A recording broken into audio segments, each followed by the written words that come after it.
So మనకి ఈ చాప్టర్లో ఏంటంటే మొత్తం వచ్చేసి 30 శ్లోకాలు ఉన్నాయన్నమాట. ఈ 30 శ్లోకాల్లో 1 నుంచి 2 వచ్చేసి ధ్రువ మహారాజుకి పెళ్లి జరగడం అనేది ఉంటుందన్నమాట. ఆయనకి పిల్లలు ఎవరు, 2 భార్యలు ఉంటారు, వాళ్ళ పిల్లల గురించి మనం తెలుసుకుంటాం అనమాట. తర్వాత ఏంటంటే 3 నుంచి 30 శ్లోకాల వరకు కూడా యక్షులతో యుద్ధం చేయడమే. కాకపోతే దాన్ని కూడా మనం పార్టీషన్స్ గా తీసుకున్నాం అనుకోండి, విభజించాం అనుకోండి, అప్పుడు 3 నుంచి 7 శ్లోకాల్లో ఏముంటుంది అంటే ఏ ఉత్తమ అరణ్య అది అడవికి వెళ్ళడం, అక్కడ యక్షుల ద్వారా చంపబడ్డము, అతన్ని ఎత్తుక్కుంటూ తల్లి వెళ్ళడం, తల్లి కూడా చనిపోవడం అనేది చూస్తాం అన్నమాట. తర్వాత 8 నుంచి 12 శ్లోకాల్లో ఏంటి అంటే ధ్రువ వచ్చేసి కోపం వచ్చేస్తుంది, నా తమ్ముడిని ఎలా ఎలా చంపుతారు అనేసి. ధ్రువుడు అక్కడి నుంచి అలకాపురిలో ఉంటారు వీళ్ళందరూ కూడాను. సో అక్కడికి వెళ్ళి యక్షులతోటి యుద్ధం చేయాలి అనుకుంటాడనమాట. సో అది మనము అక్కడ యుద్ధం చేయడానికి బాణాలను వదలడము అవి 8 నుంచి 12 శ్లోకాల వరకు కూడా మనం చూస్తాము. 13 నుంచి 17 శ్లోకాల వరకు ఏం చేస్తారు అంటే ఎలా అయితే వాళ్ళ బాణాలు వదిలిన దానికి తర్వాత యక్షుల కోపంతో మళ్ళీ వాళ్ళు ఆ ధ్రువ మహారాజు మీదకి విపరీతంగా అంతమంది వాళ్ళు 1,30,000 మంది ఉంటారనమాట యక్షులు. వాళ్ళంతా ఒకేసారి బాణాలు వదలడము ఇవన్నీ కూడా ఏంటి అంటే అవి ఎలా ఉంటాయంటే ఒక పర్వతం మీద మొత్తం కనుక చూడండి, వర్షం పడితే ఎట్లాగ మొత్తం కప్పబడి ఉంటుంది, ఆ విధంగా బాణాలతో వర్షం ధ్రువుడి మీద పడుతూ ఉంటుంది అనమాట. దాని వలన అవన్నీ కూడా ఎక్స్ప్లెనేషన్ మనకి 13 నుంచి 17 వరకు. సో దాని వలన చూసే వాళ్ళకి ఏమనిపిస్తుంది అంటే అతను చనిపోయాడు అనిపిస్తుంది ధ్రువ మహారాజు.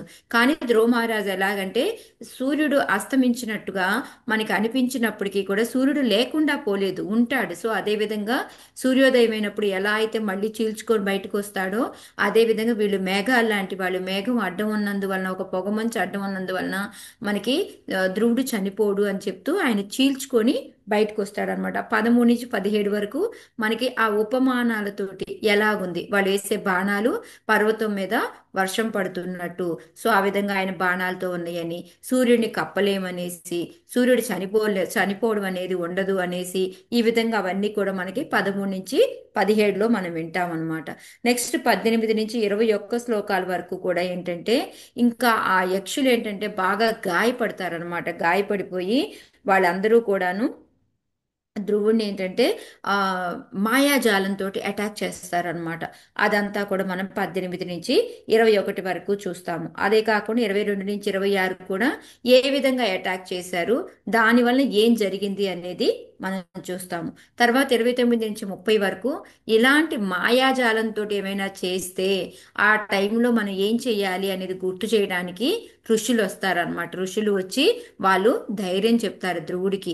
దీన్ని ఎలా వేడుకోవాలంటే నారాయణ కవచం ఉంటుంది, అంటే నారాయణ అస్త్రము, దాన్ని వదిలితే నువ్వు దీని నుంచి బయటపడగలుగుతావు అనేసి ఆయనకి ధైర్యం చెప్పి గుర్తు చేస్తారనమాట. సో ఇంతవరకు మనకి యక్షులతో ధ్రువుని యుద్ధము అనేది. సో దీంట్లో పెద్దగా మనం నేర్చుకోవాల్సింది ఏంటి అంటే ఒక భక్తులు అనే వాళ్ళు ఎలా ఉండాలి అనేది కొన్ని కొన్ని పాయింట్స్ అన్నమాట. ఓకే, యక్షుల్లాగా మనం ఉండకూడదు అనేది కొన్ని, చాలా అంటే ఎక్కువ లెసన్స్ ఏం లేవు దీంట్లో. సో మనము ఇవాళ నుంచి చూద్దాము. హరే కృష్ణ మాతాజీ. చెప్పండమ్మా. యక్షులంటే ఈ కుబేరుని సంతతి వాళ్ళేనా మాతాజీ? ఎస్ మాతాజీ, కుబేరుడు కుబేరుడు. ఎస్ మాతాజీ, కుబేరుడు అనుచరులు మాతాజీ, సంతతి అని చెప్పలేము బట్ అదే అనుచరులు. అనుచరులు ఆయన రాజ్యంలో ఉండేవాళ్ళు. అవును మాతాజీ, అందుకే ఇప్పుడు అల్కాపురి అని అలకాపురి అన్నారు చెప్తుంది కదా కదా. మాతాజీ, అలకాపురి అల్కాపురి కదా అంటేనే కుబేరుని రాజ్యం. కుబేరుడిది. అవును మాతాజీ. హరే కృష్ణ. మైత్రేయ ఉవాచ ప్రజాపతే దుహితరం శిశుమారస్య వైద్రువః ఉపయేమే భ్రమిం నామ తస్సుతౌ కల్పవత్సరౌ. హరే కృష్ణ మాత, చదవాలా చదవండి. మాతాజీ? చదవండి మాత. మైత్రేయ ఉవాచ ప్రజాపతేర్వృహీతరం ఇషుమార్యస్య వైద్రువః ఉపయేమే భ్రమిం నామ తసుతౌ కల్పవత్సరౌ. మైత్రేయుడు ఇట్లు పలికెను: విదురా, తదనంతరము ధ్రువుడు శిశుమార ప్రజాపతి తనయుడగు భ్రమిని వివాహమాడి ఆమె వలన కల్పము వత్సరము అను ఇరువురు పుత్రులను పడసెను. హరే కృష్ణ మాత. హరే కృష్ణ. సో ఈ శ్లోకా ద్వారా మనకేం తెలుస్తుందంటే విదురుడు ఉత్తానపాదుడు వెళ్ళిపోయిన తర్వాతే ధ్రువుడికి పెళ్లి జరిగిందనమాట. సో మెయిన్గా ఏంటి, ఎక్కడైతే మనకి భక్తికి మనకు ఆత్మ సాక్షాత్కారం కోసం ఎవరైతే ఉత్తానపాద వెళ్ళిపోయాడో అతను ధ్రువుడికి పెళ్లి జరగలేదే, నేను పెళ్లి చూసి వెళ్తాని, పెళ్లి తర్వాత పిల్లల్ని కంటే మనవణ్ణి మనవరాన్ని చూసి వెళ్దామే అని ఆగలేదు. సో మనకి ఇలాంటి కన్ఫ్యూజన్ వచ్చినప్పుడు దేనికి హయ్యర్ ప్రయారిటీ ఇవ్వాలి అనేది మనకి ఇక్కడ అర్థమవుతుంది అనమాట. సో అదే మనకి ప్రపాదులు వారు రాస్తున్నారు. సో ఫస్ట్ ధ్రువుడికి ఇద్దరు భార్యలు. ఫస్ట్ భార్య వచ్చేసి శిశుమార అనే ప్రజాపతి యొక్క కూతురు అనమాట. భ్రమిని పెళ్లి చేసుకుంటాడు. సో వాళ్ళకి ఇద్దరు మగ పిల్లలు పుడతారు, కల్పము వత్సరము అని ఇద్దరు పుత్రులు పుడతారనమాట. దానికే మనకి ప్రపాదులు వారు కింద ఎందుకు రాస్తున్నారంటే, తండ్రి పెళ్లి కూడా చేయకుండానే మా ఉత్తానపాద వెళ్ళిపోయాడు ఆత్మ సాక్షాత్కారం కోసం అనేసి. సో మనకి గుర్తుపెట్టుకోవాల్సింది ఏంటంటే, మనం ఇప్పుడు అరణ్యానికి వెళ్ళాల్సిన పనేమీ లేదు. కానీ మనం ఏం చేస్తాము అంటే ఇక్కడ ఉండి కూడా, అమ్మో ఇంకా పిల్లవాడికి పెళ్ళవలేదు, పిల్లలకి ఇంకా పిల్లలు పుట్టలేదు అని మన ఆలోచనలన్నీ కూడా అటే ఉంటాయి కదా. అటు పెట్టుకోకుండా మన కాన్సన్ట్రేషన్ అంతా ఎక్కడ పెట్టాలి అంటే మనకి భక్తి మీద ఉండాలి అనేది. ఇప్పుడు మనం నిజంగానే అన్నీ వదిలేసి వెళ్తాం. నిజం చెప్పాలంటే చూడండి, ఉత్తానపాదికి ఎంత కష్టమో. ధ్రువుడు ఆ భగవంతుడి యొక్క ఆశీర్వాదం పొంది వచ్చి రాజ్యాన్ని ఎంతో చక్కగా పరిపాలిస్తాడని తెలిసి హాయిగా సుఖంగా ఉండడం మానేసి ఎందుకంటారు అడవులకి వెళ్ళాడు? నిజంగా ఇది మన ముఖ్యం కదా బ్యూటిఫుల్ లైఫ్ మాతాజీ. కదా అది. ఆ? భక్తి ముఖ్యం కదా. అది భక్- అది ఆత్మ మెయిన్ అర్థం చేసుకో. సాక్షాత్కారం. మన బానే ఉంటుంది, మనవాళ్ళు మనవరాళ్ళు కోడళ్ళు కొడుకులతోటి చాలా బాగుంటుంది మనకి లైఫ్. కానీ మనం ఎక్కడ ప్రయారిటీ ఇవ్వాలి, దేనికి అధికం ఇవ్వాలి అనేది మనకి మెయిన్గా ఈ శ్లోకం ద్వారా ఉత్తానపాదం మనకి నేర్పుతున్నారనమాట. పిల్లలు పెళ్ళిళ్ళకి చేశాము, బట్ కానీ దాంతోటి మళ్ళీ పిల్లలు నేను ఇంతకుముందు ఒక స్టోరీ కూడా చెప్పాను మీకు. నారదుల వారు ఎప్పుడన్నా వచ్చి తీసుకెళ్తాను రా అంటే ఏమనేవాడు, అయ్యయ్యో ఇప్పుడేనండి నాకు పెళ్ళయింది, మా అమ్మ కోడలు ఒక ఇంట్లో ఉండలేరు, నేను కొంచెం ఉండి పిల్లలు పుట్టిన వెంటనే వచ్చేస్తానంట. మళ్ళీ ఒక కొన్నేళ్ళు పోయినాక వస్తే, అయ్యో నాకు ఇప్పుడే పిల్లోడు పుట్టాడండి, కొంచెం ఆగండి, పిల్లోడు కొంచెం పెద్ద అయిపోతే నాకు బాధ్యత అయిపోతుంది, నేను వచ్చేస్తానండి అంటాడు. సరే అని ఇంకో 10 ఏళ్ళు పోయిన తర్వాత వస్తే, అయ్యయ్యో ఇప్పుడేనండి పుట్టింది, మనవాళ్ళు మనవరాలను చూస్తానండి అంటాడు. సో ఈసారి ఏం రీజన్ చెప్పాలో తెలియక నారదుల వారు వస్తే బగబబా పైకి ఎక్కి కిందకి దిగుతూ ఏమవుతుంది, కాలు జారిపోయి పడిపోయి చనిపోతాడు. చనిపోయిన తర్వాత వెంటనే ఆ కుక్క అయిపోతాడు అనమాట ఇంటి ముందు. కుక్క అయిపోతే కుక్క ఓకే, అప్పుడు కూడా భగవంతుడు చెప్తాడు వెళ్ళి తీసుకురా అప్పు పర్వాలేదు అంటే నారదులు వారు వస్తారు. వచ్చి నువ్వు రా ఇప్పుడు అంటే, అయ్యయ్యో ఏంటి వచ్చేది చూడు, వాళ్ళందరూ ఇల్లు అలా వదిలేసి వెళ్ళిపోయారు, నేను ఎంత కష్టపడి సంపాదించాను అనుకుని నేను ఇక్కడే కాపలా ఉంటాను, నేను రాలేను నారద అని చెప్తాడు. సరే అని కర్మ పో అని చెప్పి వెళ్ళిపోతాడు. వెళ్ళిపోతే నెక్స్ట్ జన్మలో పామై పుడతారనమాట. పామై పుట్టి వాళ్ళ పొలంలోనే తిరుగుతూ ఉంటే వాళ్ళ మనవాళ్ళు మనవరాళ్ళకి అందరికీ తెలిసి పాము తిరుగుతుందని వాళ్ళే చేతితో కూడా చంపేస్తారు. ఇది మన లైఫ్.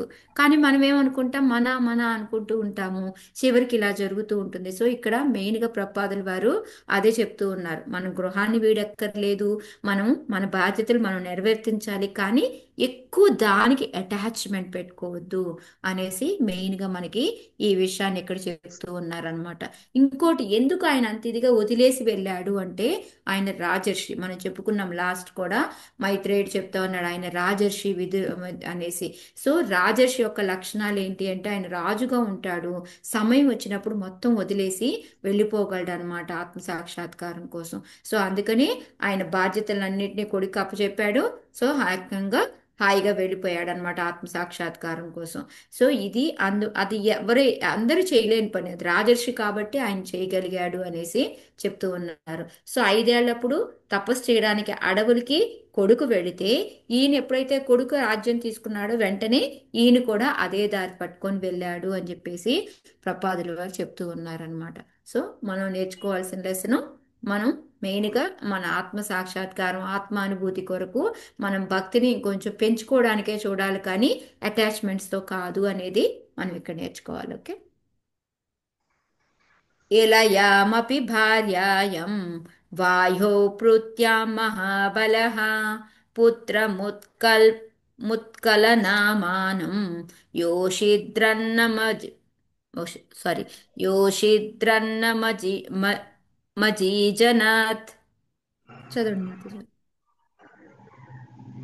హరే కృష్ణ మాతాజీ. చదవండి సన్యాసి మాతాజీ. ఇలాయామపి భార్యాయాం వాయో పృ వాయో పృథ్యాం మహాబలః పుత్రముత్కల నామానం యోషిదత్నామ జీజనత్. శీల ప్రభుపాదికి. మహాబలుడు ధ్రువుడు ఇలా నామధేయురాలగు వాయుదేవుని తనయ ఇంకొక భార్యను కలిగి ఉండెను. ఆమె వలన అతడు ఉత్కలుడను పుత్రుని సౌందర్యవతియగు ఒక పుత్రికను బడసెను. హరే కృష్ణ మాతాజీ. Thank you. హరే కృష్ణ. మనకి కూతురు పేరైతే ఇవ్వలేదు. కొడుకు ఇంకొక భార్య వచ్చేసి వాయు యొక్క కూతురు అన్నమాట. ఇలా అన్నమాట తన పేరు. అర్జునుడికి కూడా ఒక భార్య ఉంటుంది ఇలా, బట్ ఆ ఇలా వేరు ఈ ఇలా వేరు. ఓకే, గుర్తుపెట్టుకోండి. సో ఇక్కడ ధ్రువుడి యొక్క భార్య వాయుపుత్రిక ఇది ఇలా అన్నమాట. వాళ్ళకు వచ్చేసి ఉత్కలుడు అనే కొడుకు. సో ఒక కూతురు ఉంటుంది. కూతురి పేరైతే ఇవ్వలేదు. నేను అన్ని చెక్ చేసి కూడా చూసాను ఒకవేళ ఎక్కడన్నా ఉందేమో అని, బట్ ఎక్కడ నాకు సోర్స్ ఏమి దొరకలేదు పేరు. సో ఇప్పుడు మొత్తం టోటల్ గా ముగ్గురు కొడుకులు, ఒక పూత్రిక ఉందన్నమాట ఆయనకి, ఇద్దరు భార్యలతోటి. సో తర్వాత ఏమైందో చూద్దాం. ఉత్తమస్త్వా కృతో ద్వాహో మృగాయాం బలీయసా హత పుణ్యజనేనాద్రౌ తన్ తన్మాతాస్య గతిం గతా. హరే కృష్ణ హరే మాతాజీ. కృష్ణ మాతాజీ. చదవండి. నేను చదవనా? పాషాణ హరే లక్ష్మి. ఉత్తమస్త్వా కృతో ద్వాహో మృగాయాం బలీయసా హతః జనేనాద్రౌ తన్మాతస్య గతిం గతా. ధ్రువుని అనుంగు సోదరుడగు ఉత్తముడు అప్పటికి ఇంకను అవివాహితుడు. ఒక మారు వేటకు వెడలి హిమాలయ ప్రాంతమున ఒక బలవంతుడగు యక్షునిచే చంపబడెను. అతనితో పాటు పిదప సురుచికి కూడా అదే గతి పట్టినది. హరే కృష్ణ. ఇది మనకి ఎక్కడ చెప్పారు? ఇది ఆల్రెడీ జరుగుతుంది అని మనం ఎక్కడ విన్నాము? భగవంతుడు చెప్తాడు మాతాజీ. ఎస్, ఈ భగవంతుడు అధ్యాయంలో ఎప్పుడైతే మాతాజీ స్టార్టింగ్ లో. మనకి 17 నుంచి 26 శ్లోకాల్లో ఆయన ఎప్పుడైతే ఏవేమి అతనికి వరాలు ఇస్తున్నాడో చెప్పినప్పుడు, నువ్వు కక్ష తీర్చుకోవాల్సిన పని లేదు, వాళ్ళు ఆల్రెడీ చనిపోతారు అని చెప్పున్నారు కదా, అదే అన్నమాట ఇక్కడ. సో ఆ సోదరుడు ఏం చేస్తాడు అంటే, ఉత్తముడు వేటకని వెళ్తాడనమాట. ఇదేంటంటే మనకి హిమాలయ పర్వతాల దగ్గర డిబేట్ అని ఉంటుంది కదా, అక్కడ అన్నమాట. అక్కడ ఊర్లో అక్కడ వెళ్తాడు. సో అక్కడికి వెళ్ళినప్పుడు ఏంటంటే యక్షులు అతన్ని చంపుతారనమాట. అక్కడ యాక్చువల్గా అతను చేసింది ఏం లేదు, వేటకి వెళ్తాడు, వీళ్ళే కావాలని చంపుతారనమాట. అంటే అది అధర్మంగా అన్నమాట, ధర్మ ప్రకారంగా కాదది. సో అన్యాయబద్ధంగా అంటారు కదా, అన్యాయంగా చంపబడతాడనమాట. సో ఆయన ఎందుకంటే కొడుకు ఎంతసేపటికి రాకపోతే ఆమె ఏంటంటే వెతుక్కుంటూ కొడుకుని ఎత్తుక్కుంటూ వెళ్ళిపోతుంది. ఆ అడవిలో మంటల్లో పడి ఆమె కూడా కాలిపోతుంది అనమాట. సో ఇది ఏంటంటే ఆమె కూడా మరణించింది. ఇది మనకు ఆల్రెడీ ముందే చెప్పున్నది. సో ఇప్పుడు దీన్ని తెలుసుకున్న తర్వాత ధ్రువుడి యొక్క కండిషన్ ఏంటిది అనేది మనకి ఇప్పుడు నెక్స్ట్ శ్లోకాల్లో చూస్తాము అనమాట. యాక్చువల్గా యక్షులు అంటే ఇందాక మాతాజీ చెప్పినట్టు కుబేర్ల యొక్క అనుచరులు అనమాట. వీళ్ళు ఎక్కువగా ఏంటి అంటే శివుడి యొక్క భక్తులు అయి ఉంటారనమాట. వీళ్ళు ఒక్కొక్కసారి మంచిగా ఉంటారు, ఒక్కొక్కసారి రాక్షసులాగా బిహేవ్ చేస్తుంటారు అనమాట. మనందరికీ తెలుసు ఒక ఒక మహాభారతంలో ఒక ఘట్టం ఏంటిది అది, యక్షులు కూడుకున్నది. యక్ష ప్రశ్నలు మాతాజీ. యక్ష ప్రశ్నలు, ఇలా రాణి మాతాజీ, ఎగ్జాక్ట్లీ కరెక్ట్. యక్ష ప్రశ్నలు. సో అదంతా మనకి తెలుసు. అదే కాకుండా ఇంకొకసారి కూడా ఉంటుంది. సో భీముడు అనమాట ఒక రోజు ఏంటంటే వీళ్ళు రాజ్యం అంతా పోగొట్టుకుంటారు, అడవులకు వెళ్తారు కదా. వెళ్ళినప్పుడు అక్కడ చాలా చలిగా ఉంటే ద్రౌపది అడుగుతుందంట భీముడిని, నాకు చలేస్తుంది, నాకు దుప్పటి కావాలి అని అడిగితే సరే అని వెతుక్కుంటూ వెళ్తాడంట.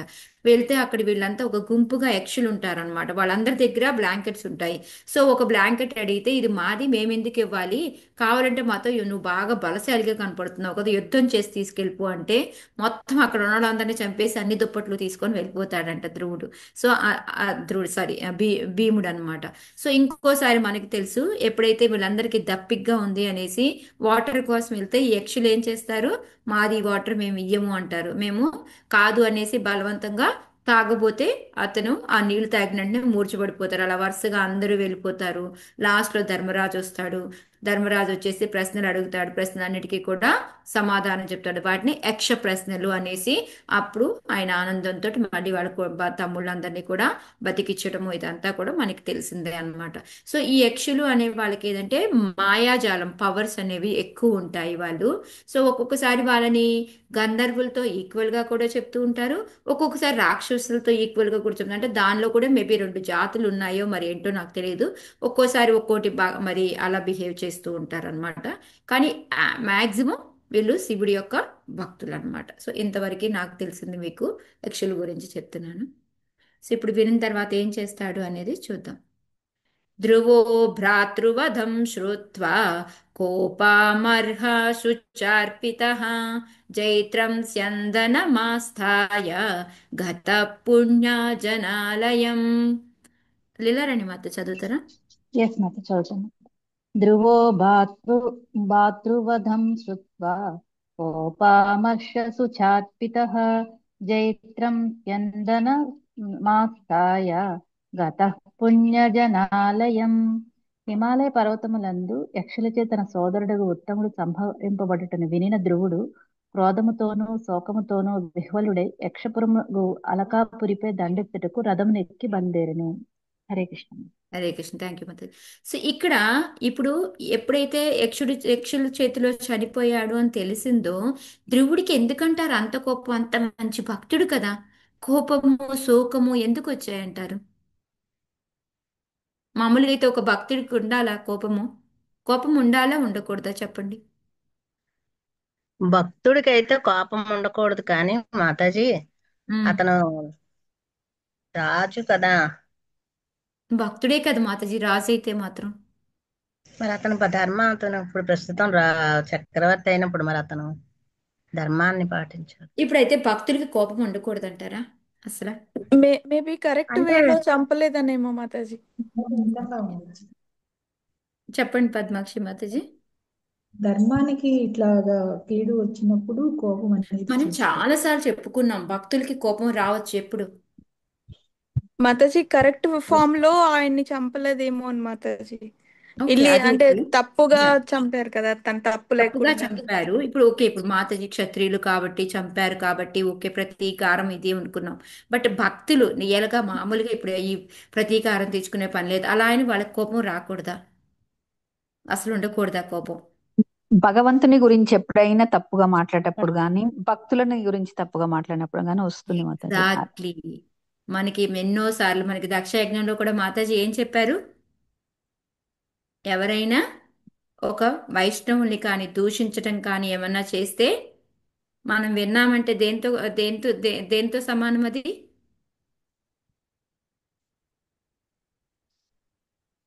ఆత్మహత్యతో. ఆత్మ ఎస్ మాతాజీ, మనం ఆత్మహత్య చేసుకోవడమే బెస్ట్. దానికన్నా వినడం కన్నా ఆత్మహత్య చేసుకోవడమే బెస్ట్. అందుకే కదా పార్వతీదేవి చూపించింది కదా, ఆమె అంతటా ఆమె సతీదేవి, పార్వతీ గారు సతీదేవి ఆమెని దగ్ధం చేసుకుంది కదా. సో అది అన్నమాట. అందుకే మాతాజీ అప్పుడు మనకి అందరికీ కూడా చాలా విపులంగా కూడా చెప్పారు. సో మనకి ఎలాగంటే హనుమంతుడిలాగా ఆ కోపాన్ని ప్రాపర్గా మనం యూజ్ చేసుకోవాలి. అందుకే ఈ కోపాన్ని ఏం చెప్తారు అంటే మన యాసిడ్ లాంటిది అని చెప్తారు. దాన్ని దేంట్లో నిల్వ చేయాలి, ఏ విధంగా వాడాలి అనేది తెలిసి ఉండాలి. అది ఇప్పుడు మనం యాసిడ్ని ఎలా పడితే అలా ఒక అల్యూమినియం కానీ ఒక స్టీల్ గిన్నెలో కానీ యాసిడ్ పోసి పెట్టామనుకోండి ఏమవుతుంది? ఖరాబ్ అయింది మాత్రం. దాన్ని పాడైపోతుంది. ఆ గిన్నె పాడైపోతుంది. ఫస్ట్ చిల్లులు చిల్లులు పడిపోయి పాడైపోతుంది. అందుకని దాన్ని దేంట్లో స్టోర్ చేస్తాము యాసిడ్ని? ప్లాస్టిక్ గాజు బాటిల్లో గాజు దాంట్లో గాజు, ప్లాస్టిక్ దాంట్లో కూడా పోయారు మాతాజీ గాజు యాసిడ్ ని. గాజు బాటిల్లోనే పోస్తారు. గాజు అదే దాంట్లో విధంగా ఏంటి అంటే ఇప్పుడు మనలో గనక ఆ కోపాన్ని అలా నిల్వ చేసుకోవడం కరెక్ట్ కాదు. కోపాన్ని ఏంటంటే ఎప్పుడు ఏ విధంగా ఎలా వాడాలో దాన్ని అలా వాడాలి. అంతే కానీ ఎట్లా పడితే అట్లా స్టోర్ చేసుకోవడం, ఎప్పుడు పడితే అట్లా యూస్ చేసి తాగేసడం అలాంటివి చేసామనుకోండి లోపల మనకే మండిపోతూ ఉంటుంది. సో ఇక్కడ ఏంటి అంటే ఇక్కడ మిందాక మాతాజీ సన్యాసం మాతాజీ రాజీ మాతాజీ చెప్పినట్టు ధర్మంగా లేదు. వాళ్ళు ఏంటంటే వేయడానికి వెళ్ళాడు, ఊరికే వాళ్ళు చంపేశారు కాబట్టి అందుకు ఆయనకి కోపం వచ్చింది. సో ఇక్కడ ఏంటంటే ఒక భక్తునికి కోపం రాకూడదు, అది కరెక్టే. ద్వేషం ఉండకూడదు, కరెక్టే. కానీ ఏంటంటే ఇక్కడ ఆ సిచ్యుయేషన్ అనేది అతను క్షత్రియుడు ప్లస్ ఏంటంటే ఒక చక్రవర్తిగా ఉన్నప్పుడు ప్రతి ఒక్కరికి న్యాయం జరిగేలా చూడాలి కాబట్టి ఇక్కడ అన్యాయం జరిగింది కాబట్టి న్యాయం చెయ్యాలి అనేసి వాళ్ళకి న్యాయం అంటే ఏంటి, వాళ్ళని ఓడించి వాళ్ళని అదే న్యాయం అన్నమాట. సో అందుకని అతను యుద్ధానికి బయలుదేరాడు. అయితే మనలాంటి వాళ్ళం ఏం చెయ్యాలి అంటే వైష్ణవులు ఎవరినైనా పక్క వాళ్ళని తిడుతూ ఉంటే మనం మాట్లాడగలిగితే మనం అక్కడ నుండి వాళ్ళకి ఎదురు చెప్పాలి. ఎదురు చెప్పలేము అంటే అసలు వెన్ను కూడా వినకూడదు, మనం అక్కడి నుంచి వచ్చేసేయాలన్నమాట అక్కడి నుంచి. సో అలాంటి టైంలో మనకి ఆ కోపాన్ని ఎలా అయితే హనుమంతుడు మొత్తం తగలబెట్టడానికి వాడతాడో ఆ కోపాన్ని మనము వాళ్ళని మార్చడంలో ఉపయోగపెట్టుకోవాలి. అంతేకాని కోపం రాకుండా ఉండదు అని కాదు. మనకేంటంటే ఎవరిని క్షమించాలి, ఎవరిని శిక్షించాలి అనే జ్ఞానం మనకి తెలిసి ఉండాలన్నమాట. అందుకే ప్రపాదుల వారు ఎప్పుడు క్షమాగుణం అనేది, కానీ ఎక్కువగా ఆ క్షత్రియులకి ఆ క్షమాగుణం అనేది ఉండదు, భక్తులకైతే క్షమాగుణం ఉంటుంది. అలా అని కానీ ఇలాంటి తప్పు చేసే వాళ్ళకి క్షమ అనేది ఉండదు. వాళ్ళకి కూడా సంథింగ్ ఏదో ఒకటి చెప్పి వాళ్ళని మార్చడానికి ట్రై చేస్తూ ఉంటాం అనమాట. సో అది ఇక్కడ మనం నేర్చుకోవాల్సింది. ఓకే. గత్వోదీచిం దిశం రాజా రుద్రానుచర సేవితాం దదర్శ హిమవద్రోణ్యాం పూరీం గుహ్యక సంకులాం. హరే కృష్ణ మాతాజీ చదవనా? చదువున్నాను మాతాజీ. గత్వో దిచీం దిశం రాజా రుద్రానుచర సేవితాం దదర్శ హిమవద్రోణ్యాం పురీం గుహ్యక సంకులాం. ధ్రువుడు హిమాలయములకు ఉత్తర దిక్కుగా చని అచ్చట ఒక లోయలో శివానుచరులకు గుహ్యకులతో నిండి ఉన్న ఒక పురమును కాంచను. హరే కృష్ణ. హరే కృష్ణ. సో ఇతనికి ఏంటంటే హిమాలయాల దగ్గరలో అతను చనిపోయి ఉన్నాడు అని తెలిసింది కాబట్టి సో అటువైపుగా వెళ్ళాడనమాట. అక్కడికి వెళ్తే అక్కడ ఏంటంటే ఒక గుహలో వీళ్ళందరూ ఉన్నారు యక్షకులు, అదే అలకాపురి అనమాట ఆ ప్లేస్ పేరు. సో ఇక్కడే ప్రభుపాదుల వారు చెప్తున్నారు. ఇప్పుడు ప్రస్తుతం ఏంటంటే అది టిబెట్ అంటారు అనమాట. టిబెటియన్లు అంటే హిమాలయ ప్రాంత వాసులు, వీళ్ళని యక్షకులుగా ఆ రోజుల్లో చెప్పేవాళ్ళు అనమాట. దద్మౌ శంఖం బృహద్బాహుః కం దిశచ్చానుదాదయన్ ఏనోద్విగ్నదృశः క్షత్రోర్ ఉపదేవ్యోత్ర సన్భృశం. చదవండి మాతాజీ ఎవరన్నా. మాతాజీ హరే కృష్ణ మాతాజీ. నేను చదివిన మాతాజీ. ఓకే, ఫస్ట్ కమలముఖి మాత చదవండి, తర్వాత జయశ్రీ మాత చదవండి, తర్వాత గీతా మాతాజీ చదవండి. ఓకే మాతాజీ మాతాజీ మిస్టేక్స్ నేను కూడా హ్యాండ్ రైజ్ చేశాను మాతాజీ. నాకు చంద్రిక మాతాజీ మీరు నెక్స్ట్ చదువు. Okay ya. దద్మౌ శంఖం బృహద్బాహుః కమదిశశ్చానునాద్యయన్ ఏనోద్విగ్నదృశः క్షత్రర్ ఉపదేవ్యోత్ర సన్భృశం. కరెక్ట్ మాతాజీ. Yes yes. అనువాదం బై శిల ప్రభుపాద. జై శిల ప్రభుపాద. మైత్రేయుడు ఇట్లు కొనసాగించను. ప్రియమైన విదురా, అలకాపురిని చేరినంతనే ధ్రువుడు తన శంఖమును పూరించెను. ఆ శంఖనాదము ఆకాశమునంతటిని అన్ని దిక్కులను కంపింపజేసెను. దానిచే యక్షపత్నులు మిగుల కలవరపడిరి. వారు వ్యాకుల పడినట్లు వారి కనులను బట్టి గోచరించెను. థ్యాంక్ యూ మాతాజీ. హరే కృష్ణ. హరే కృష్ణ. థ్యాంక్ యూ మాతాజీ. సో ఇక్కడ ఏంటంటే వెంటనే వెళ్ళాడు, మైత్రేయుడు చెప్తూ ఉన్నాడు అనమాట. అక్కడికి వెళ్ళాడు, వెళ్ళిన వెంటనే ఆ అలకపురి గ్రామం అది చూసిన వెంటనే, ఆ గుహ చూసిన వెంటనే ఏం చేశాడు, నేను యుద్ధానికి రెడీ అని చెప్పడానికి.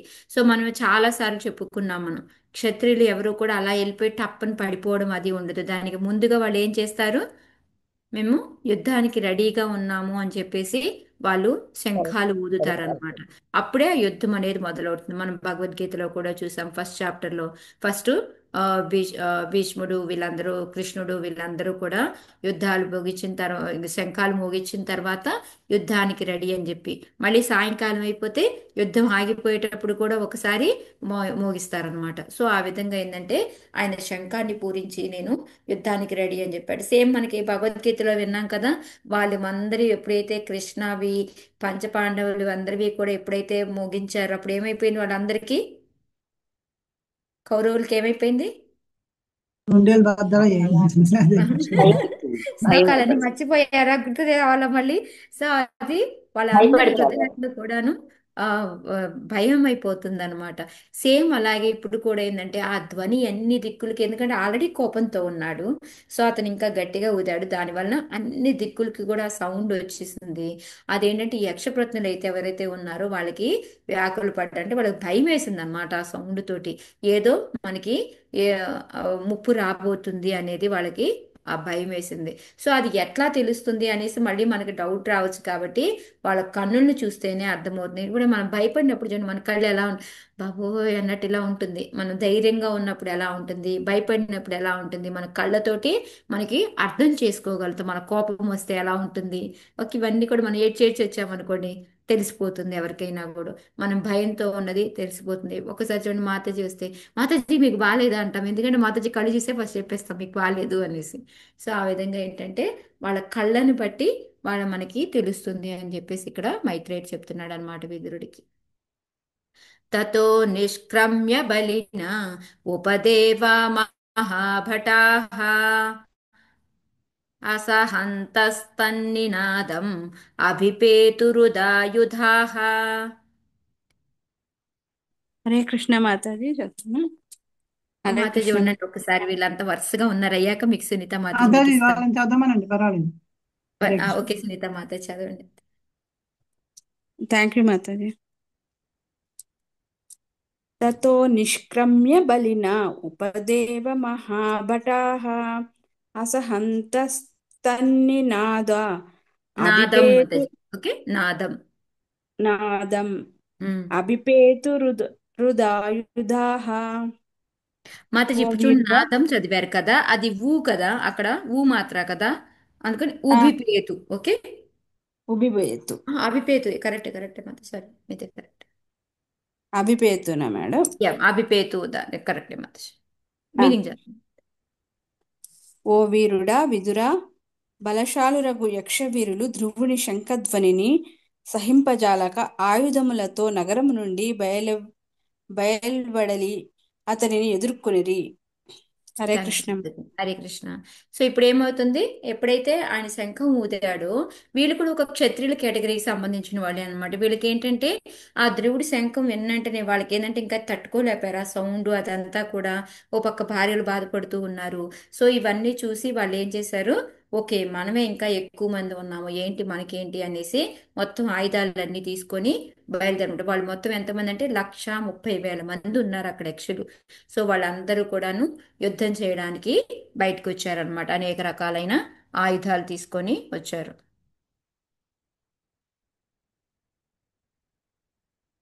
సతనా పతతో వీర ఉగ్రధన్వ మహారథః ఏకైకం యుగపః సర్వాన్ అహన్ బాణైస్త్రిభిస్త్రిభిః.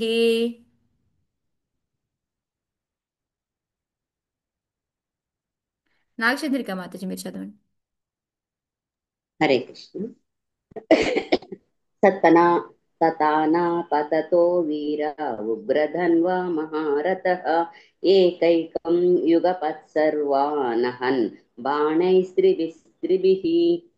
మహారథుడును నిక్కముగా గొప్ప విలుకాడును అగు ధ్రువుడు అంతట శీఘ్రమే 3 బాణములను ఒక్కమారుగా విసురుచు వారిని చంపనారంభించెను. అరే ఈ 3 బాణాలు ఒక్కసారి వదిలారు అంటే ఏం ఏం గుర్తొచ్చింది మాతాజీ మనకి? నాకైతే ఒక సినిమా గుర్తొచ్చింది. రాముడు అర్జునుడు గుర్తొచ్చారు. అవునా, నాకు ఈ మధ్య బాహుబలి. బాహుబలి సినిమా గుర్తొచ్చింది. అనుష్క తోటి 3 వేయిస్తాడు కదా ప్రభాస్, అది గుర్తొచ్చింది నాకు. అంటే నేను కూడా సినిమాలు చూస్తాను, మీకు అర్థమైంది కదా. ఓకే, ఫ్యామిలీ కోసం వెళ్తా ఉంటాను నేను నేను అప్పుడప్పుడు. త్రిపురాసులను చంపడానికి 3 బాణాలు ఒకేసారి వేస్తారు కదా, అది గుర్తొచ్చింది నాకు. హరే కృష్ణ. వెరీ గుడ్, చూసారా ఒక్కొక్కరికి ఒక్కోటి. ఇంకెవరికైనా ఏమైనా గుర్తొచ్చాయా? ఏకలవ్యుడు గుర్తొచ్చాడు మాతాజీ. ఏకలవ్య వీరుడు, ఎస్, అతను కూడా అంతే, ఒకేసారి వాడగలడు. అర్జునుడు లాగే అతను కూడా బాగా వీలుగా 2 చేతులతో కూడా బాణాలు వదులుతాడు అతను కూడా. సో ఇక్కడ ఏంటంటే ఇక మహారథుడు నిక్కముగా గొప్ప వెలికాడు అనమాట. సో ధ్రువుడు తెలుసు మనకి, ఎందుకంటే ఆల్రెడీ భగవంతుడి అనుగ్రహం పొందొచ్చాడు, తర్వాత అన్నీ కూడా నేర్చేసుకున్నాడు. సో అందువలన అతను ఏంటంటే ఒకేసారి 3 బాణాలు వదిలేసి అందరినీ చంపుదాము అనేసి చంపడం మొదలు పెట్టాడు అనమాట. మరి ఆపోజిట్ వాళ్ళు ఏం చేశారో చూద్దాం. మరి ఈయన వదులుతుంటే వాళ్ళు ఊరుకుంటారా, వాళ్ళు ఏం చేశారు అనేది ఇప్పుడు చూద్దాం. ते वै ललाटलग्नैः तैरिषुभिः सर्व एव हि मत्वा निरस्तमात्मानम् आशंसन् कर्म तस्य तत्. హరే కృష్ణ. జయశ్రీ మాతాజీ మీరు చదవండి. హరే కృష్ణ. ते वै ललाटलग्नैस्तैः शुभिः सर्व एव हि मत्वा निरस्तमात्मानम् आसंसन् कर्म तस्य तत्. యక్షవీరులు ఆ విధముగా తమ మస్తకములు ధ్రువునిచే ఆపదకు గురియుటను కాంచి ఆసన్నమై ఉన్న విపత్కర పరిస్థితిని అవగతము చేసుకునేది. తాము నిశ్చయముగా పరాజితులము కాగలమని వారు నిర్ణయించుకునేది. అయినను వీరులుగా వారు ధ్రువుని కర్మను మిగుల ప్రశంసించింది. Hare Krishna. Thank you. Hare Krishna. So ఇక్కడ ఏం చేశారు అంటే వాళ్ళకి యక్షవీరులకి ఏంటంటే వాళ్ళకి అర్థమైపోయింది ఈ ధ్రువుడి ముందు మనం గెలవడం అనేది చాలా కష్టము అనేసి వాళ్ళకి అర్థమైందనమాట. సో అలా అర్థమై కూడా వాళ్ళు ఫైటింగ్ వదిలేశారా అంటే ఫైటింగ్ ఏం వదలలేదు వాళ్ళు. కాకపోతే దానికన్నా కూడా వాళ్ళకి పరాజితులం అవుతామని తెలుసు. ఆ అయినా సరే ఏం చేశారు అక్కడ ధ్రువుడి యొక్క కర్మలు అంటే ఆయన ధ్రువుడిని పొగుడుతున్నారు అనమాట. వాళ్ళు ఎందుకంటారు పొగుడుతున్నారు వాళ్ళు? హరే కృష్ణ. అసలు నిజమైన వీరులు అంటే వాళ్ళు అలాగే ఎదుటి వాళ్ళని ఎదిరి పొగుడుతారు, మళ్ళీ వాళ్ళతో సమానంగా వీళ్ళు దానికి మళ్ళీ యుద్ధం చేస్తారు కూడా అన్నమాట. మనకి క్షత్రియ ఇద్దరు కూడా లక్షణం ఎక్కడ ఏంటి చూసావా? అంటే కరెక్ట్, క్షత్రియ లక్షణం ఏంటి అంటే ఎదుటి వాళ్ళలో శౌర్యం ఎక్కువగా ఉందనుకోండి వాటిని పొగుడుతారు. అలా అని యుద్ధం చేయడం మానుతారా అంటే యుద్ధం చేయడం మానరు. మీరందరికీ తెలుసు మనం ఫస్ట్ లో భగవద్గీత వరాహస్వామి చదివినప్పుడు యుద్ధంలో అనుకుంటాను అది అది అలాంటి వస్తుంది కదా మాతాజీ. ఎక్కడ మాతాజీ? వరాహంలో అదే మన ఎస్ హిరణ్యాక్షుడు. మాతాజీ, యా వరాస్వామి దగ్గర ఆయన గద పడిపోతే మళ్ళీ గద చేతికిస్తాడు కదా యుద్ధం చెయ్యి అని. అవును మాతాజీ. సో అదే కాకుండా ఇంకా మనకి వృత్తాసురుడి ఈ దగ్గర అమ్మా మాతాజీ మాతాజీ వృత్తాసురుడు యుద్ధం చేసినప్పుడు కూడాను కరెక్ట్ మాత వృత్తాసుర దాంట్లో కూడా ఇంద్రుడికి ఎప్పుడైతే పడిపోతుందో ఆయుధం నువ్వు తీసుకున్నాకే ఫైటింగ్ చేద్దాము అని చెప్పేసి చెప్తారనమాట. ఇంకోటి ఎక్కడ అంటే మనకి ఈ క్షత్రియులు ఇది మనకి మహాభారతంలో కూడా ఈ కురుక్షేత్ర యుద్ధం అయి ఉంటుంది కదా. ఉదయం అంతా జరిగింది, సాయంకాలం వాళ్ళు బాగా ఫైటింగ్ చేశారు కదా వీళ్ళు బాగా ఫైటింగ్ చేశారు కదా అని వాళ్ళు చర్చించుకుంటారు అనమాట వాళ్ళు సాయంకాలం పూట. అంటే వాళ్ళకి ఆ ఒక ఎదుటి వాళ్ళకి ఏమంటారు జలస్ తోటి వాళ్ళని కిందకు తొక్కేయడము అది అది వేరు. కానీ బట్ వాళ్ళలో ఎప్పుడైతే ఆ శౌర్యం అనేది ఉంటుందో దాన్ని పొగడకుండా ఉండలేరు అనమాట. ఇక్కడ మేము ఓడిపోతున్నామని తెలిసినా సరే వీళ్ళు ఏంటంటే ఫస్ట్ యుద్ధం చేయటము మానలేదు. దానికన్నా ముందు ఏం చేశారు అంటే ధ్రువుడిని ప్రశంసించడం మొదలు పెట్టారు అనమాట. నువ్వు ఎంత గొప్పవాడివి అని చెప్పేసి.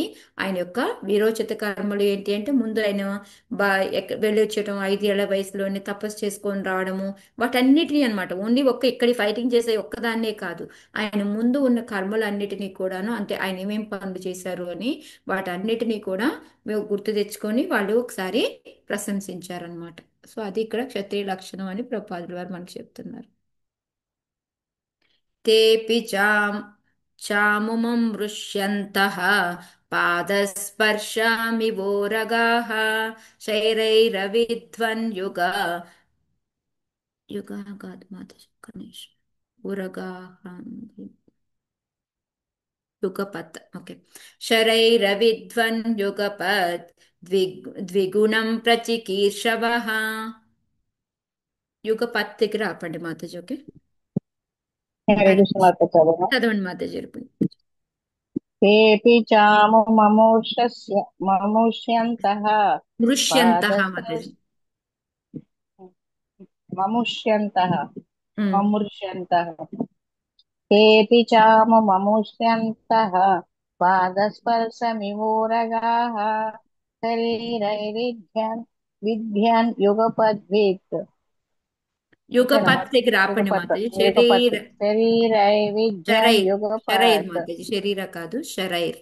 సరే సరే సరై శరైరవిద్యాన్ యుగపాత్ ద్విగుణం ద్విగుణం ప్రచికీర్షవః ద్విగుణం ప్రచికీర్షవః వెరీ ఎవరి పాదముల చేతనైనను తొక్కబడుటను సహింపని పన్నగముల వలె యక్షులు ధ్రువుని అద్భుతమగు శౌర్యమును సహింపజాలని వారై రెట్టింపు బాణములను విసిరిరి అనగా ప్రతి ఒక్కరు ఆరేసి బాణములను విసురుతూ తమ శౌర్యమును ప్రదర్శించిరి.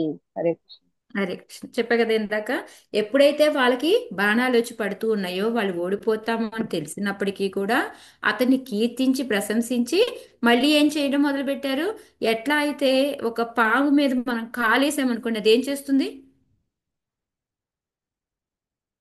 బుస కొడుతుంది, టచ్ చేస్తుంది. ఎక్కువ కొడుతుంది. నార్మల్ గా కొట్టేదానికన్నా ఇంకా కాటేయడానికి రెడీగా ఇంకా ముందుకు ఇలా ఇలా వచ్చేస్తూ ఉంటుంది కదా. సేమ్ అదే విధంగా ఏంటంటే వాళ్ళకు కూడా ఇంకా పౌరుషం పెరిగిపోయింది అనమాట. పెరిగిపోయి ఇంకా వాళ్ళు ఆయన మూడేస్తే వీళ్ళు ఎన్ని వేశారు? ఒక్కొక్కళ్ళు ఆరేసి బాణాలు. వీళ్ళు ఆరేసి బాణాలు వదలడం మొదలు పెట్టారంట. వాళ్ళ శక్తిని చూపించడం కూడా మొదలు పెట్టారనమాట వాళ్ళు.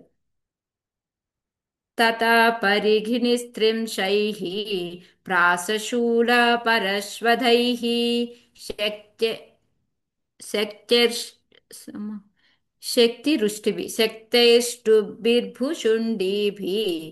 చిత్రవాజైశరైరపి అభ్యవర్షన్ ప్రకుపితాః సరథం సహసారథిం ఇచ్చంతస్తత్పతీకర్తుం అయుతానాం త్రయోదశ.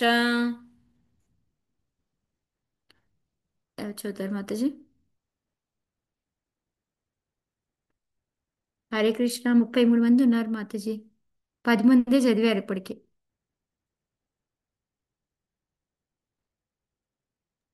చదవాలా మాతాజీ? మీరు చదివినట్టున్నారు కదా మాతాజీ ఆల్రెడీ. చదివాను మాతాజీ. ఓకే, ఇంకా ఉన్నారు కదా మాతాజీ. సరే, ఇవి చదవకుండా చదువు. ఓకే మాతాజీ. ఎక్కడా? హరే కృష్ణ అనే ట్రై చేయనా? ట్రై చేయి. తతః పరిఘనిస్త్రింశైః ప్రాసశూలపరశ్వతైః శక్త్యష్టిభిర్భుషుండిభిः చిత్రవాజైశ్చరైరపి అభ్యవర్షన్ ప్రకుపితాః సరథం సహసారథిం ఇచ్చంతస్తత్ప్రతీకర్తుం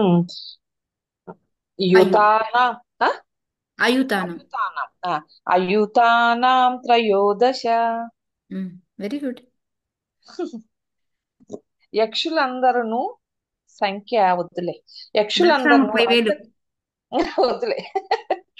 యక్షులందరూ అమిత క్రోధము కలవారై ధ్రువుని అద్భుతమగు కర్మలను భంగము చేయగోరిరి. ఆ విధముగా వారు వివిధములకు ఈకలు కలిగిన బాణములను, పరిఘలను, ఖడ్గములను, త్రిశూలములను, బల్లెములను, ఈటెలను, దృష్టి ఆయుధములను, భూషుండి ఆయుధములను తమ శక్తి మేరకు రథసారథితో పాటు ధ్రువునిపై గుప్పించిరి. హరే కృష్ణ. హరే కృష్ణ. సో ఇక్కడ మనకి ఇప్పుడు వాళ్ళు 1,30,000 మంది ఉన్నారు. వాళ్ళందరూ కూడా ఆరేసి బాణాలు వదులుతూ ఉన్నారు. వాటితో పాటు వీళ్ళ దగ్గర ఏమేమి రకాలైన ఆయుధాలు ఉన్నాయి అని చెప్తూ ఉన్నారనమాట. సో ఇందులో నాకైతే కొన్నే తెలుసు, కొన్ని ట్రై చేశాను, బొమ్మలు కూడా కనిపించలేదు నాకు. సో కొన్ని ఏకలతో మనకి వెనకాల పట్టి ఏకలు పెట్టి వదులుతారు కదా, దాన్ని పాయిజన్ పెడతారు. వీళ్ళు తగిలితే చనిపోతారనమాట. సో ఈకలు కలిగిన బాణాలు, పరిగెలు, ఖడ్గాలు మనకు తెలిసిందే, కత్తులు, త్రిశూలాలు తెలిసిందే, బల్యాలు ఇలా చిన్న ఉంటుంది. అది ఈ బాహుబలి సినిమాలో బల్యం బాగా కనిపిస్తుంది, అది ఈట. ఓకే, ఇవన్నీ కొంచెం మనకు తెలిసినయే. ఈ వృష్టి ఆయుధాలు అంటే ఏంటో నాకు తెలియలేదు. ఈ చేతులు పెట్టి పొడిచాయో ఏమో అనుకున్నాను నేను, నాకు కానీ దొరకలేదు అవి. భూషుండి ఆయుధాలు అంట. ఈ విధంగా ఏంటంటే వాళ్ళందరూ రథం మీద ఉన్నవాళ్ళు, రథసారథులు అందరూ కలిపేసి అందరూ ధ్రువుని మీదకి వదిలారనమాట. అది చూడడానికి ఇప్పుడు 13 నుంచి మనకు 17 శ్లోకాల వరకు కూడా అవి చూడడానికి ఎలా ఉన్నవి అనేది ఒక మనకి దాని అనుకరణ అనమాట. దీంతో ఒక దాంతో పోల్చి మనకి ఉదాహరణతోటి చెప్తూ ఉన్నారు. అది ఎలా ఉంది చూడడానికి అనేది మనకి ఇప్పుడు 13 నుంచి 17 శ్లోకాల వరకు కూడా వస్తాయి. అది చూద్దాం. ఔతానపాది సతత శస్త్రవర్షేణ భూరిణా నయేవాదృశ్యతాచ్ఛన్న ఆసారేణ యథా గిరిః. హరే కృష్ణ మాతాజీ. రాధామాత చదవండి. ఔతన్నాపాది తథాశాస్త్రవర్షేణ భూరిణ నయేవ దృశ్యాతచ్చన్న ఆసారేణ యథా గిరి. నిరంతర వర్షధారచే పర్వతము కప్పబడినట్లుగా ధ్రువుడు అట్టి ఆయుధ వర్షముచే పూర్తిగా కప్పబడిపోయెను. హరే కృష్ణ. సో చూడ్డానికి ఎలా ఉన్నాడు?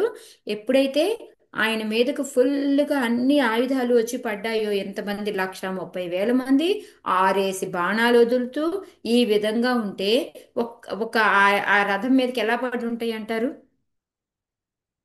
అది ఇంకా వచ్చి అది ఒక వర్షం లాగే ఉందన్నమాట. నిరంతరం ఎంతైతే పెద్ద వర్షం పడతా ఉంటుందో ఆ ఒక్క పర్వతం మీద పడతా ఉందనుకోండి, ఇంకా టప టప టప టప టప టప టప కంటిన్యూస్గా పడతానే ఉంటది కదా. ఆ విధంగా ఏంటంటే ఆయుధాల వర్షం అనేది పూర్తిగా కప్పబడిపోయింది అనమాట. సో దీనికి మనకి దీని అర్థము ప్రభుపాదుల వారు చెప్తూ ఉన్నారు అనమాట. ఇప్పుడు పర్వతం మీద వర్షం పడింది అనుకోండి, ఏమవుతుంది?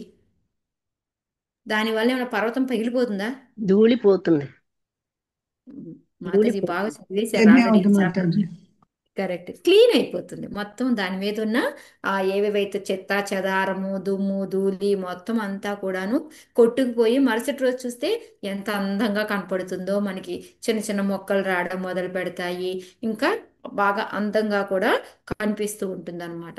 అదే ఇక్కడ ప్రభుపాదుల వారు ఏం చెప్తున్నారంటే, అది చూడటానికి పర్వతం మీద వర్షధారం పడుతున్నట్టు ఉంది, కానీ దానివల్ల ఏంటంటే ధ్రువుడికి ఏమీ అవ్వదు.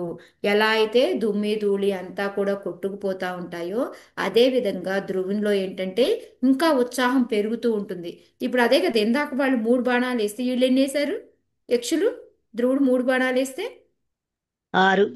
6 రెట్టింపు 6 ఉత్సాహంతో బాణాలు fighting చేశారు. సో ఇప్పుడు వీళ్ళని చూసి ఇంకా ధ్రువుడికి మరి ఇంకా ఉత్సాహం రాదా? ఆటోమేటిక్గా అందులో క్షత్రియుడు, భగవంతుడి యొక్క భక్తుడు, ఆయన యొక్క ఆశీర్వాదం పొందినవాడు, నువ్వు 36,000 పరిపాలిస్తావని చెప్పినవాడు. సో ఆయనకి ఇంకా ఇంకా ఉత్సాహం రాదా? అదే ఇక్కడ చెప్తున్నారు అనమాట. ఇంకా నూతన ఉత్సాహం ఇంకా వస్తుంది, అంతేకాని దానివలన ఏమీ చనిపోవడం అనేది ఉండదు అనేసి, ఇంకా ఎలాంటివైనా అయోగ్యతలు ఏమైనా ఉంటే దాన్ని కూడా సరి చేసుకొని ఇంకా ఉత్సాహం రెట్టింపు ఉత్సాహంతో ధ్రువుడు వస్తాడు అని చెప్పి మనకి ప్రభుపాదుల వారు చెప్తూ ఉన్నారనమాట. సో ఉపమానం వచ్చేసి ఆ బాణాలు ఎలా ఉన్నాయి? పర్వతం మీద నిరంతరం వర్షం పడుతున్నట్టుగా ఉన్నాయి. దానివలన ఏమవుతుంది? ధ్రువుడికి ఉన్నవన్నీ ఏమన్నా లోపాలు ఉంటే అవన్నీ పోయి నూతన ఉత్సాహంతో ఆయన బయటకు వస్తాడు అనేసి మనకు చెప్తూ ఉన్నారనమాట. 14వ శ్లోకం.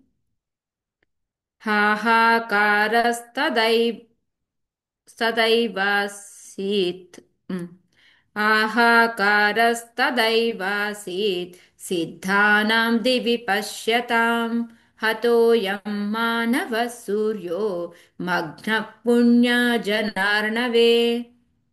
హరే కృష్ణ. యశోద మాతాజీ, మీరు విలాసిని మాతాజీ కూడా చదువుతా అన్నారు, తర్వాత చదవండి మాతాజీ. యశోద మాతాజీ మీరు చదవండి, ఇప్పుడు నెక్స్ట్ శ్లోక చదువుతారు. ఓకే. అహకారస్తదైవాసి సిద్ధానాం దివి పశ్యతాం హతోయం మానవా సూర్యో మగ్న పుణ్యా జనార్ణవే. హరే కృష్ణ. ఆకాశము నుండి యుద్ధము గాంచుచున్న సిద్ధగణము ధ్రువుడు ఆ విధముగా శత్రువుల బాణ పరంపరచే కప్పబడుటకు గాంచినంతట అయ్యో మనువు పౌత్రుడవు ఈ ధ్రువుడు నశించెను కదా అని అహంకారము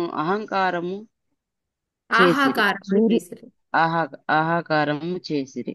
సూర్యుని వంటి ధ్రువుడు ఇప్పుడు యక్ష సముద్రమున అస్తమించెనని వారు అరచిరి. హరే కృష్ణ హరే కృష్ణ. సో ఇక్కడ ఏంటంటే పైన ఉన్న యుద్ధాన్ని చూస్తూ ఉన్న సిద్ధులు దేవతలు కాదు, ఇక్కడ సిద్ధగణం అనమాట.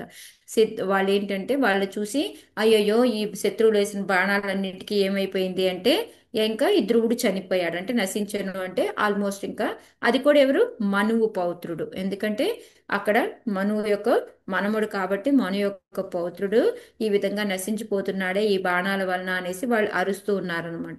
దానికి ఉపమానం ఎలా చెప్పారు అంటే సూర్యుడు అనమాట. ధ్రువుడు ఎలాంటి వాడు అంటే సూర్యుడు, ఇక యక్ష సముద్రము అస్తమించడని. సో వాళ్ళు యక్షుడు వలన అతను అస్తమించిపోతున్నాడు అనేసి వాళ్ళు ఆహాకారాలు చేస్తూ ఉన్నారనమాట.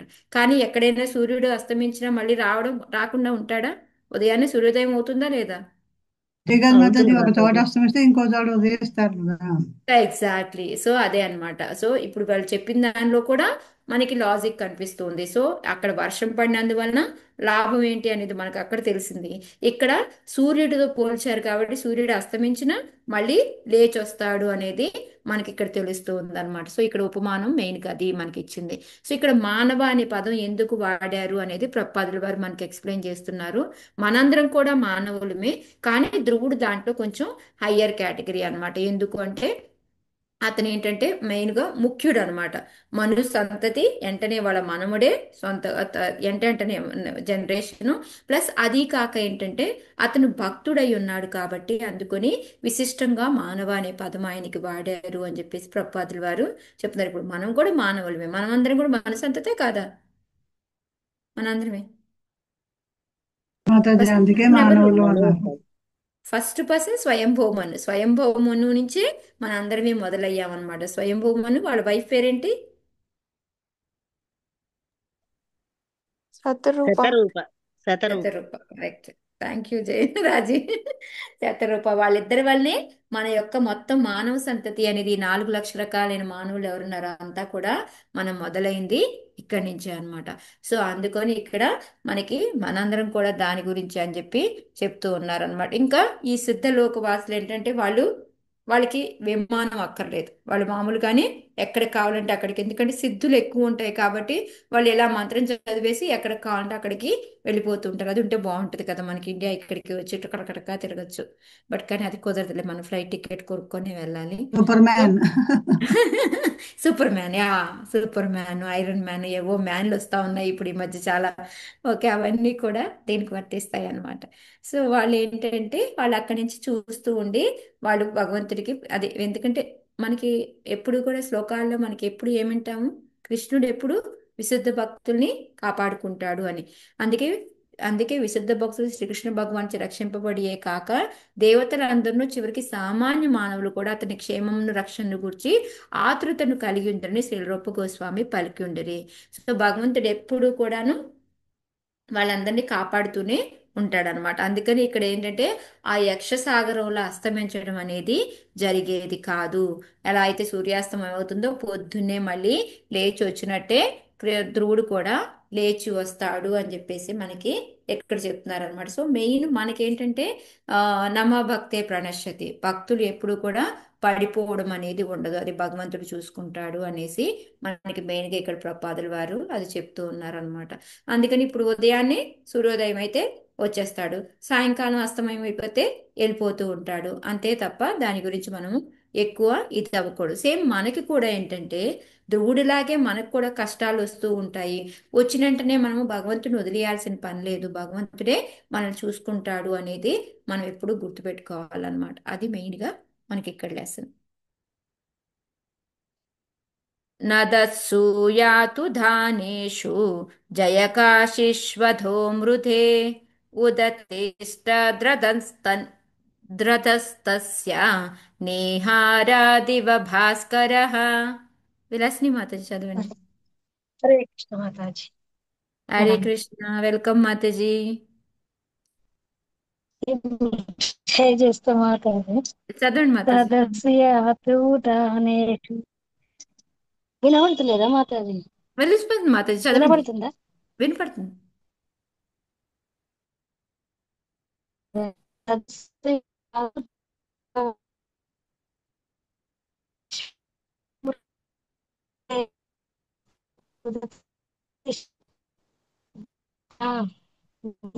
తారాదేవ భాస్కర తాత్కాలికంగా జయమును పడిసిన వారే ధ్రువుని జయించితిమని పలకసాగిరి. కాని ఇంతలో పొగమంచు నుండి సూర్యుడు అకస్మాత్తుగా ప్రత్యక్షమైనట్లు ధ్రువుని ధ్రువుని రథము ఒక్కమారుగా ప్రత్యక్షమయ్యను. కింద భాష్యం చదవాల మాత వద్దొద్దు మాతాజీ, అంతవరకే. Thank you Mataji. లేదు, వద్దు మాతాజీ. హరే కృష్ణ. సో ఇక్కడ ఏంటంటే ఎప్పుడైతే మనకి దేంతో పోల్చారు, ఆ బాణాలన్నిటిని దేంతో పోల్చారు, ఉపమానం ఏమిచ్చారు మనకి? హరే కృష్ణ. వర్షం సమూహం యా, పర్వతం మీద వర్షం ఉన్నాయి, నిరంతరం ఎలా పడుతుందో అలా చెప్పారు. దాన్ని పైనుంచి సిద్ధులేమనుకున్నారు, దానికేం ఉపమానం చెప్పారు? ధ్రువుని లాంటి సూర్యుడు ఎక్కడ ఎక్కడ అస్తమిస్తూ ఉన్నాడు? యక్షుల యొక్క స్థానంలో అస్తమిస్తున్నాడు అని చెప్పేసి చెప్తూ ఉన్నారనమాట. సో దానికి బదులుగా ఇప్పుడు ఏమైంది, ఎప్పుడైతే వాళ్ళందరూ మేము జయము సాధించాము అని యక్షులు ఎప్పుడైతే అనుకుంటూ ఉన్నారో అది కూడా తాత్కాలికము అని చెప్పి చెప్తున్నారండి. వాళ్ళకి అప్పుడప్పుడు ఏమనుకున్నారు, ఓ ఇక అయిపోయింది, ఇంకా ధ్రువుడు రాడు అనుకొని మేము గెలిచాము అని అనుకొని ఒకరికొకరు వాళ్ళు చెప్పుకోవడం మొదలు పెట్టారనమాట. కానీ ఇంతలో ఏమైంది, ఎప్పుడైతే మనకి పొద్దున్నే ఎర్లీ మార్నింగ్ అయిపోతే పొగమంచులో సూర్యుడు బయటికి రావడం, మనకి ఇవి సంక్రాంతి టైంలో బాగా చూస్తాం, మంచి పొగ ఉంటుంది, మంచులోంచి అదే సూర్యుడు బయటకు వస్తూ ఉంటాడు అనమాట. అది ఎందుకంటే పొద్దున్నే లేసి ముగ్గులు వేస్తూ ఉంటారు కదా, మేము చిన్నప్పుడు బాగా చూసేవాళ్ళం. ఎందుకంటే అప్పుడు ముగ్గులు వేసేవాళ్ళు, మేము అక్కడే కూర్చొని ఉండేవాళ్ళం, అప్పుడు సూర్యుడు వస్తూ ఉండేవాడు అనమాట. సో అది అది ఎట్లా అయితే ఆ విధంగా సూర్యుడు వస్తూ ఉన్నప్పుడు ఆ పొగమంచు అంతా కూడా విడిపోయి చక్కగా ఎలా ఉంటుందో అదే విధంగా ఒక్కసారిగా ధ్రువుడు రథం అనేది బయటకు వచ్చింది అనమాట. సో అదే ఇక్కడ ఏం చెప్తున్నారు, యక్ష సమూహాన్ని పొగమంచుతో పోల్చారనమాట, ధ్రువుడిని వచ్చేసి సూర్యుడితో పోల్చారనమాట. సో ఆటోమేటిక్ ఎప్పుడైతే వెలుతురు వస్తుందో ఆ పొగమంచు అంతా ఏమవుతుంది, కరిగిపోతుంది చిన్నగా మాతాజీ, వదిలిపోతూ ఉంటుంది. కరిగిపోతుంది. ఎస్ మాతాజీ. సో అదే ఇక్కడ మనకి ప్రపాదుల వారు కూడా చెప్తూ ఉన్నారు. సో సూర్యుడికి ఏంటంటే మనం చాలా సార్లు భగవంతుడిని కూడా సూర్యుడితో పోల్చి, మనకి మేఘాలు లాంటి కప్పబడి ఉంటాయి, కప్పబడి సూర్యుడు కనపడకపోతే మన సూర్యుడు లేడు అనుకోవడం తప్పు. కానీ సూర్యుడిని ఎవరు కప్పేయలేరు, అది అసంభవం. దేవుడిని ఎవరు కూడా కప్పేయలేరు. మేబీ ఒక్కొక్కసారి ఏంటంటే మనకి కనపడకపోవచ్చు, మేఘాలు మన మధ్యలో ఒక అంధకారం లాగా, మనకు ఒక తెరలాగా మనకి మేఘం అనేది అడ్డం రావచ్చు, కానీ సూర్యుడికి ఏమీ అవ్వదు అనేసి ఇక్కడ మనకి చెప్తూ ఉన్నారనమాట. ఇక్కడ ఆపేద్దామా ఇవాళకి, లేకపోతే 16-17 చెప్పి ఆపుతాను. ధనుర్విస్ఫూర్జయన్ దివ్యం ద్విషతాం ఖేదముద్వహన్ అస్త్రౌఘం వ్యదమద్బాణై ఘన ఘనానీకమివానిలః. వ్యధమత్తైనా సరే మీరు అక్కడ ఆపండి మాతాజీ. హరే కృష్ణ మాతాజీ. కృష్ణవేణి మాతాజీ చదవండి, కృష్ణవేణి మాతాజీ చదవండి.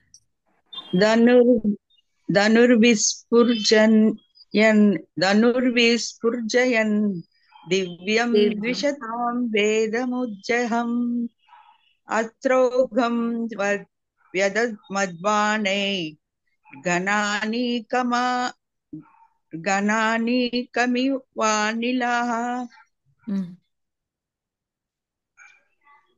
ధ్రువుడు కావించిన ధనుష్టంకారము శత్రువుల గుండెలలో ఖేదమును కలగజేసినది.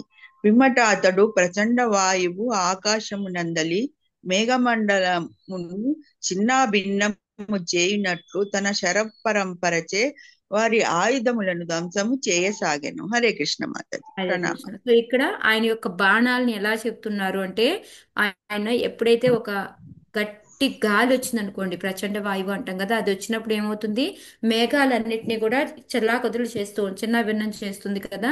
అదే విధంగా ఇప్పుడు ఏంటంటే ఇంకా అంతకన్నా శరవేగంతో ఆయన బాణాలను వదులుతూ ఉన్నాడు అనమాట. ఆ బాణాల దెబ్బకి వాళ్ళ ఆయుధాలు, మనుషులు అందరూ కూడా ధ్వంసం అయిపోతూ ఉన్నారనమాట. సో ఇక్కడ మనకి పోలిక ఎలా చెప్పారంటే, ఈయన వదిలే బాణాలు ఎలా అంటే, ఎలా అయితే ప్రచండ వాయువు ఆకాశాన్ని వదిలినప్పుడు ఆకాశంలో ఉన్న మేఘాలన్నీ కూడా చెల్లాచెదురు ఎలా అయిపోతాయో ఆ విధంగా ఇప్పుడు వీళ్ళందరికీ కూడా ఆ బాణాలు దెబ్బకి చల్లాచెదురైపోతూ కొంతమంది చనిపోతూ ఉన్నారు, కొంతమంది విరిగిపోతూ ఉన్నాయి. ఆ విధంగా జరుగుతూ ఉందన్నమాట.